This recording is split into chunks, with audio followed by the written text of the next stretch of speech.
The collapse was sudden. The legend was gone before the world could even say goodbye. This is the story of Bruce Lee's final moments. July 20th, 1973.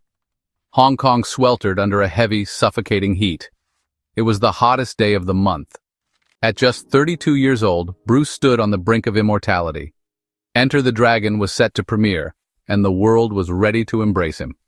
He was already crafting his next masterpiece, Game of Death.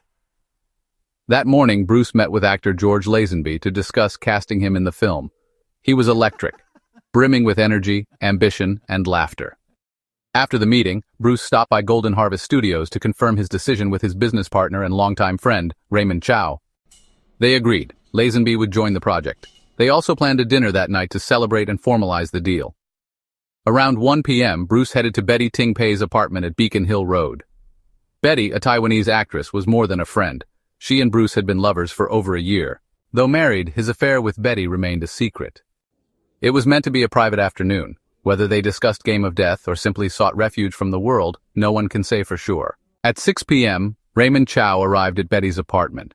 Some say it was to discuss business. Others believe he came to ensure that Bruce's public image remained untarnished.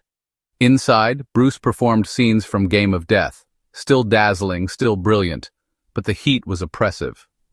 By then, Bruce had already been exerting himself in the stifling apartment, sweat pouring off him. The strain was taking its toll. By 7:30 p.m., Bruce complained of a severe headache and dizziness.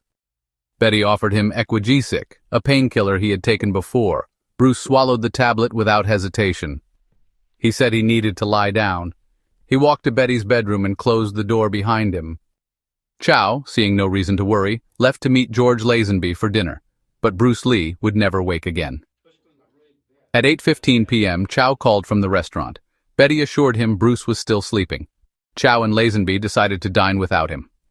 After dinner, around 9:30 p.m., Chow called again. Betty promised to wake Bruce. She called his name softly.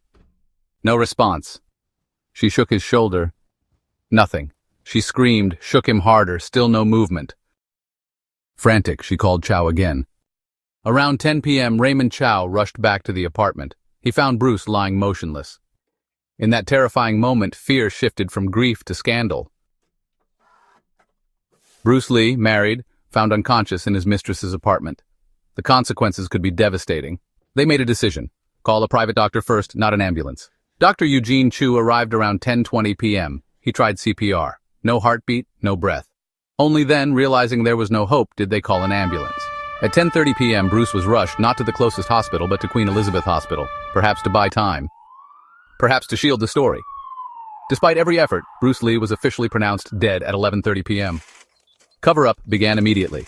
Chow told the press that Bruce had collapsed at home with his wife, Linda Lee Cadwell. It was a lie to protect Bruce's family, his name, his legacy. But within days, the truth unraveled. It was Betty Ting Pei's apartment. It was a secret relationship. It was a scandal the world would not forgive easily.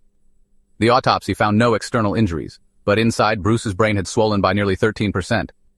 The official cause, cerebral edema, triggered by a reaction to Eugene. Toxicology found no alcohol, but only traces of cannabis, which Bruce sometimes chewed for relaxation. The final verdict, death by misadventure. The world's grief was immediate and overwhelming. More than 25,000 mourners filled the streets of Hong Kong. Bruce's body was flown to Seattle and he was laid to rest at Lakeview Cemetery. But even now, questions linger. Was his death truly fate? Or was there more to the legend's final moments than the world was led to believe?